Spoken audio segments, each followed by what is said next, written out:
हमारे लिए आज की तलावत मुक़द्दस पौलुस रसूल का पहला ख़त तसलानिकियों के नाम, उसका दूसरा बाब 9वीं से 13वीं आयत तक। क्योंकि ए भाइयों, तुम हमारी मेहनत और मुशक्क़त को याद रखते हो कि हमने इसलिए कि तुम में से किसी पर बोझ ना हो, रात दिन काम करके तुम्हें खुदा की अंजील की मुनादी की।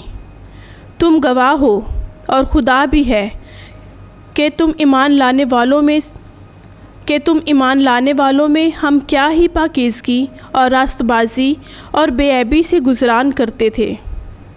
चुनाचे तुम जानते हो कि जिस तरह बाप अपने बच्चों को, उसी तरह हम तुम में से हर एक को नसीहत करते और दिलासा देते और समझाते रहे, ताकि तुम खुदा के लायक चाल चलो जो तुम्हें अपनी बादशाही और जलाल में बुलाता है। इस वास्ते हम बिला नागा खुदा की शुक्रगुजारी करते हैं कि जब खुदा का कलाम जिसे हम सुनाते हैं तुम्हें मिला, तो तुमने उसे आदमियों का कलाम नहीं बल्कि जैसा दर हकीकत है खुदा का कलाम जानकर कबूल किया, और वो तुम में जो ईमान लाए तासीर भी कर रहा है। पाकलाम का पढ़ा और सुना जाना हम सब के लिए बाइसे बरकत हो। खुदा का शुक्र हो।